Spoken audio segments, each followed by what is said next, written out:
motto behind why we started up this company and why we wanted to share our cultural beverage to Melbourne due to its authenticity, due to its popularity back home, and the taste, and especially us when we, as you said, Indian without chai in the morning is not the right person to meet.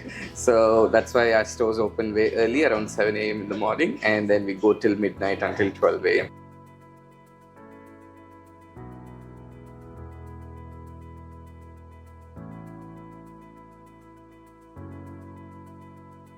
I came here as an international student to do my Bachelor's of Business at La Trobe University. And then my mom stayed with me here for an year. And we have a habit of going for walks, and we could never find a chai place. I think that was the main idea where I got that if my mom can drink 2 cups of chai every day, how much can Melbourne drink?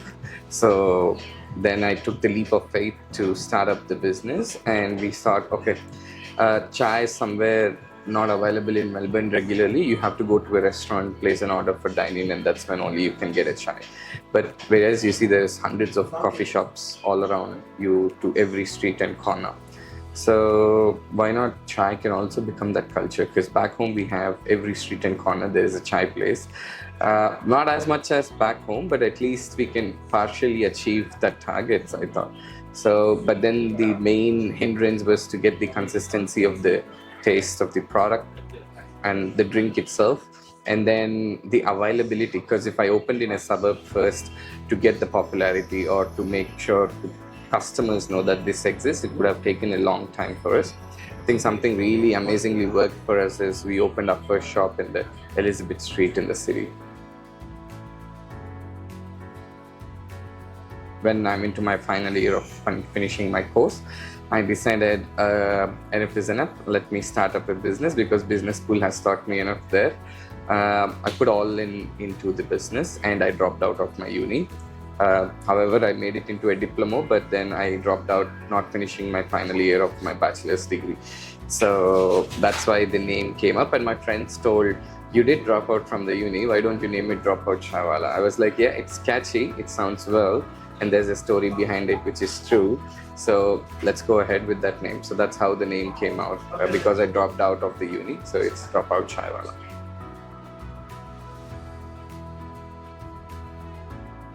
I think we were just coming out of COVID, and when we started out of business, and the lockdown in Melbourne just opened up.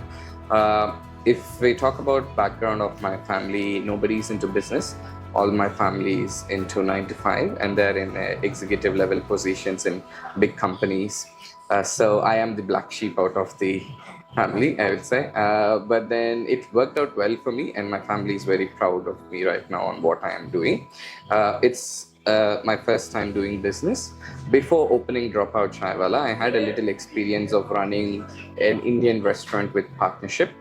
However, the learnings I did from that restaurant is how hard is it to scale, being consistent, manpower, and chef reliability in Australia. So keeping all this in mind, then I designed and planned up, we want to do a cafe where we are not chef dependent. We don't need much manpower to run these stores, and product needs to be consistently same, and it has to not change the taste. And then as we grow up, we need to see how can this business scale up in easy operation methods. So all these in mind, I designed this model, and I think it just worked like a lucky charm for us. In 3 years, we're going to finish our 3rd anniversary in December 23rd, and we'll be opening our 3rd store, and that's also a shopping center store. So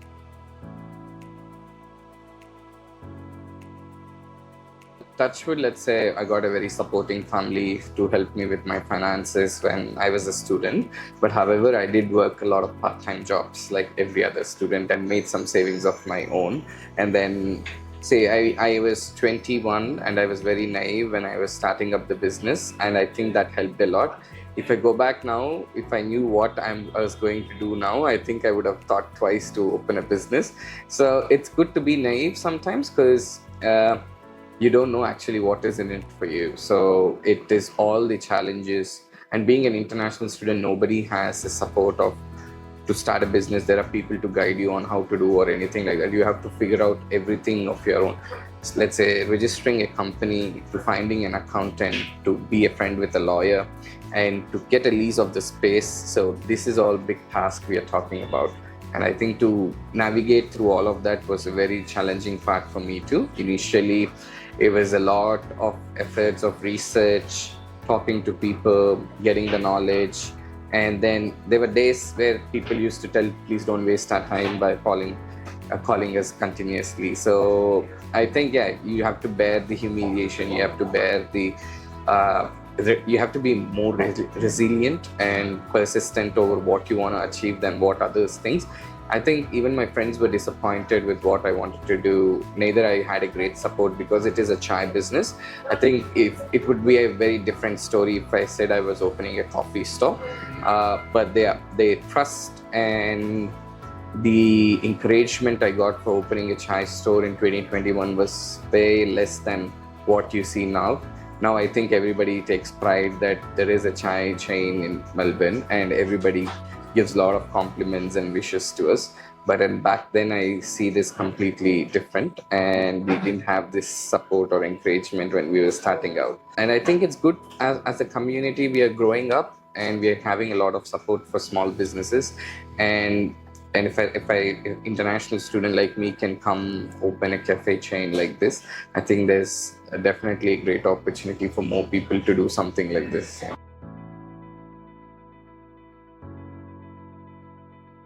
I worked with a lot of, let's say, when I was in university, I was a very active member of student politics. So I used to be part of international student associations. I was the general secretary for La Trobe Student Union. So I worked with all the international student clubs and societies of the university as well. And then I was lucky enough to be the first international student to sit in council member of La Trobe University. So I mean, this opportunity is for everyone, not just Indian community or anyone in particular.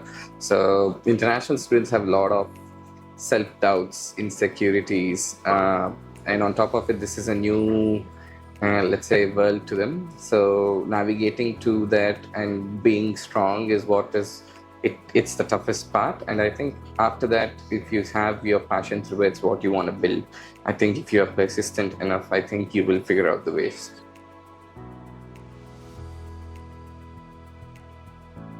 I say what we are today is not because of me, it's because of our team. So our team contributes a lot in the front of house of the business. In the back of house, we are a very small knit. So let's say we are 3 to 4 people working and managing the back of house operations. But we got a front of house, a huge front of house team which works. So let's say we got 1 person shift model which we have optimized for our business. So it's only 1 person at one time in the shift. So they can manage the store easily by themselves. Then we got probably around 25 to 30 employees right now we are working with in both the stores put together, and I think many more will add up as we are opening new stores. We do run a small supply chain management for our stores. We do run our own baking and cooking for the products which we sell in the stores. So team plays a big role, and then the trust which you have with your team is also, I think, one of the biggest backbones of your business, because you believe in their ability to look after things which you don't need to worry about and work on other aspects of business. So let's just say my friend Nicola is now helping up to manage the store. I'm able to sit here and give you an interview. So I think in that way, team plays a big role for business.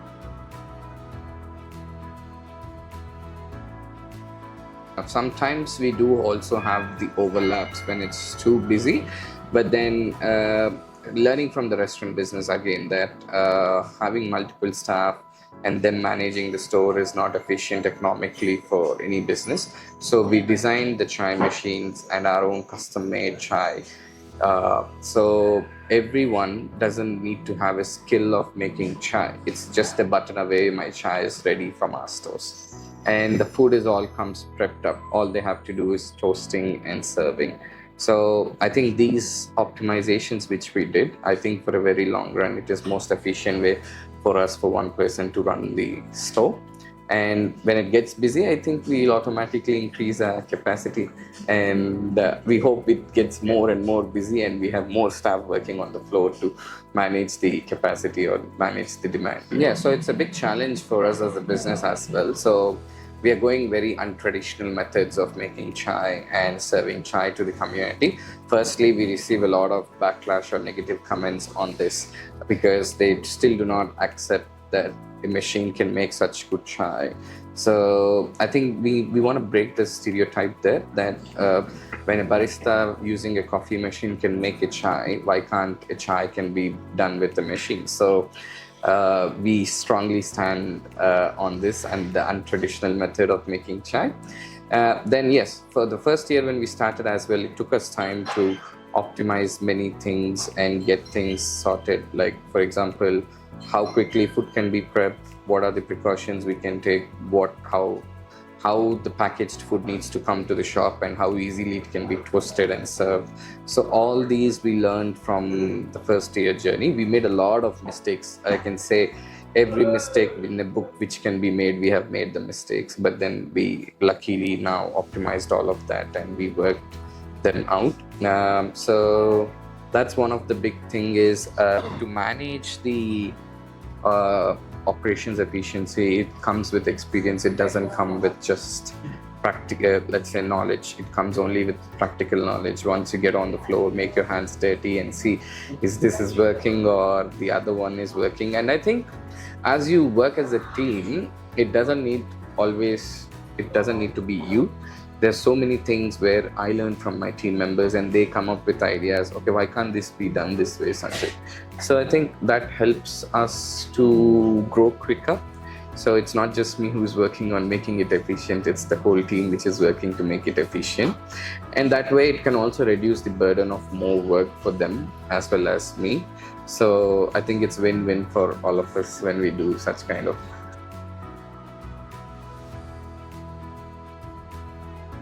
Current inflation and the cost of goods are going up more than 30-40% of your total revenue. I think it's very hard for other businesses to manage.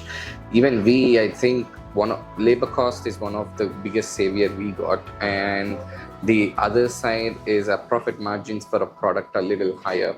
So that's how we are able to survive this crisis. I've seen my friends, a lot of other people who have businesses for a very long time shut down in these times when the inflation and the interest rates are going very high. So touch wood, and we are fortunate enough that we are able to survive in this let's say crisis. But I think going forward, if this gets better, I think our stores will perform better than what they are doing right now.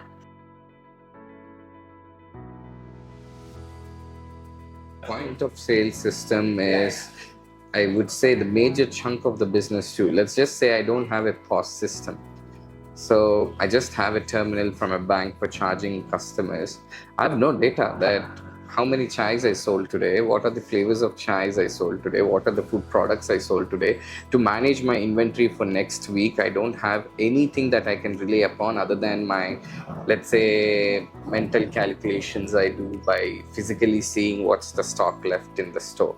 So in days like this, if we want to scale up the business in a very higher level and we don't need to be constantly inside the store, I think point of sale system is a big support for any business owner.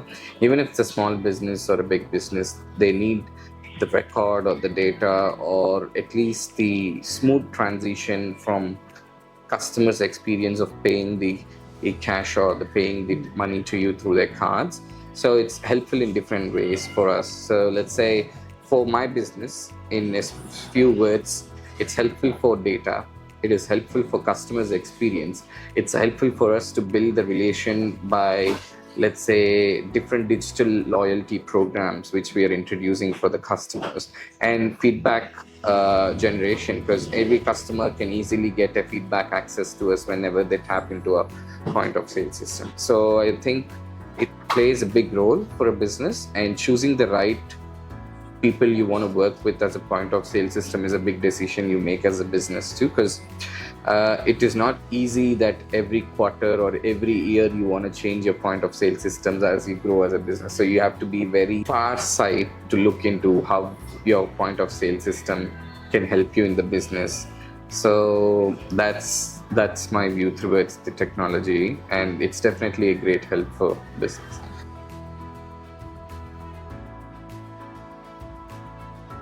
See, I think we are working with one of the biggest players in the market, which is Square Systems. Square has been supportive enough for us for doing a lot of innovation, and I think every POS company needs to be customer centric on what their customer actually needs, or the particular restaurant chain needs, or the particular cafe's needs. Every POS system companies have their standard system softwares, but then there needs to be flexible enough to optimize it according to the business. I think Square has been good enough for us for doing it. And how we developed the POS system is we just started with POS of making customers charge to on our cards with the POS system. But then how we evolved from there is right now we came up with order online, where customers do not have to wait on the queues, because you see there is a lot of lineup happening to us. So customers wanted order ahead feature. So we came up order online. The order is ready even before they come to the store. Then we gave them and scheduling features that some office people need the break time schedule, and their order is ready and they don't have enough time to place the order. So we came up with that. And we came up with we used to have a card where we used to punch how many chais you buy, and the sixth chai is free or something like that. But we came up with digital loyalty that customer do not needs to carry a card. And I think in a couple of more days we are launching our app. So the app is also built with our POS systems. So we made a POS system where it is customer centric for you to collect your loyalty anywhere you place an order. You place an order in store, just put in your contact number, your points will go back to your account. You place order online, that is again with your contact number, you'll get the points to your online orders as well. You place an order through the app, you still get your loyalty points. So customer will not worry about carrying a card, and they always can collect their points irrespective of how they place the orders. So that's a huge impact which I think our business is been going to have in near future with this loyalty system.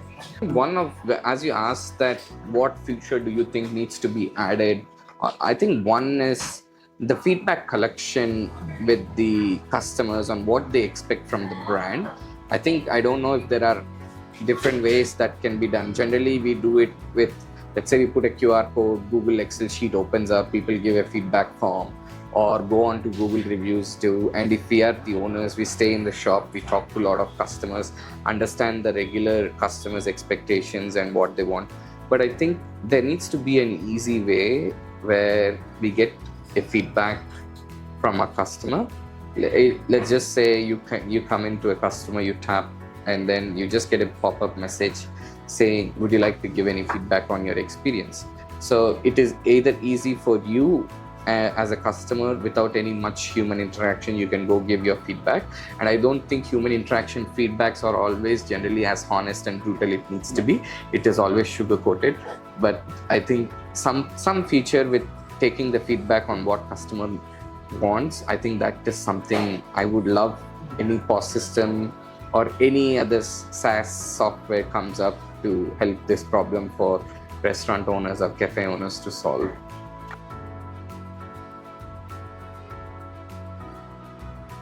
They had their order online systems, but the app which we are building up and how we want it to be interactive with the customers is everything IP of ours. So we got a team who is working in the tech side of it and trying to develop a whole new ideas on how we want to customize and keep the customer interaction in the app by, let's just say we included a feature saying Dropout news. So we relate news and chai a lot, right? So in our apps, you have a daily news feeds which you can be looking at.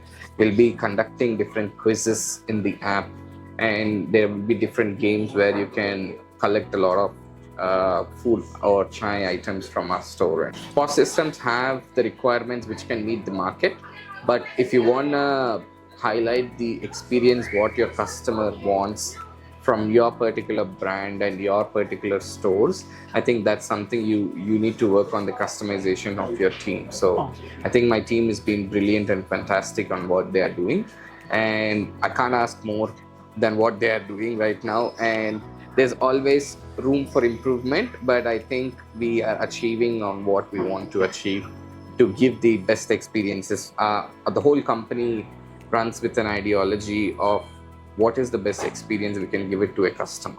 So sometimes we take calls that, is this product or this item or this service is adding experience to the customer? If it's not, even though we love that product to be in the menu, we just don't add it up.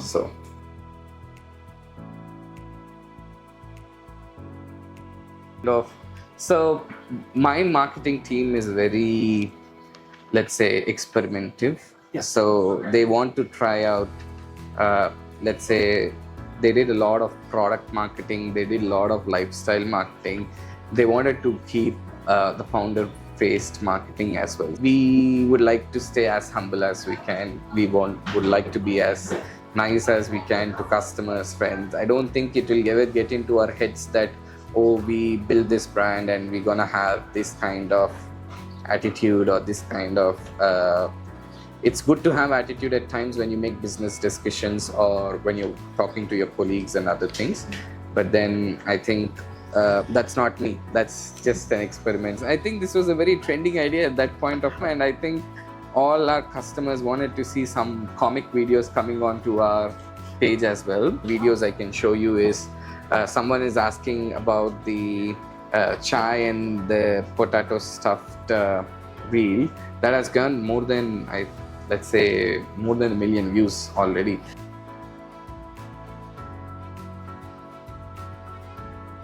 Those kind of things give you a lot of motivation and boost to develop your business more. And I think the one stretch where we had a lot of PR publications happening about our business and how we are creating opportunities to international students and as well as bringing the chai culture to Australia, I think that was the turning point for us, saying, okay, now we have to expand. We just not stick with one store.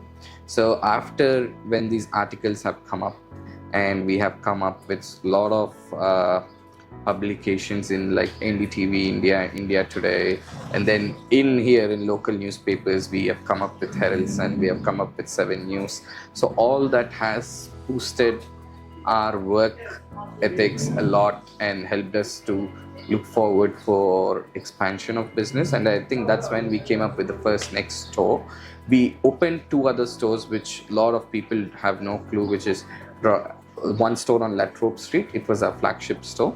And once let's say chai truck. The truck is still there with us. We do a lot of corporate events, caterings and stuff. But Latrobe Street store is, we opened with very big ambitions of, let's say, we want to be like Brunetti, how busy is Brunetti as a flagship store. But then I think we were too early to dream for it. And eventually we, after a year of that store running, we had to close that down. Post that, again, we expanded with Southern Cross. Now we are expanding with Fountain Gate. And fingers crossed, one big news I can give is we are looking forward to Metro Town Hall Station. So these are the things which we wanted to achieve in next few months. And a lot of push came for us, or motivation came for us to open this is through these articles which got published. And I think that's when also my family's view towards what I'm doing and how I'm doing has changed than what it is. So I think this has helped us a lot.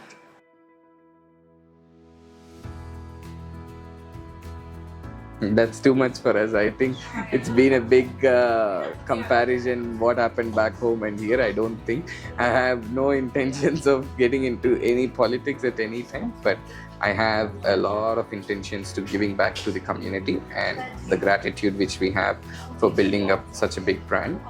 So we are always in lines of giving back to international student community or the city of Melbourne in general. We do actively participate for endorsing our community leaders who are working in the council or anything. So we don't shy off that. we endorse our community leaders to stand up for the small businesses and help the small businesses grow. So Dropout Chaiwala is in Melbourne, in Elizabeth Street and Southern Cross Station. So we are popular for chai and snacks. The most popular items which go is masala chai and vada pav and samosas are the best sellers.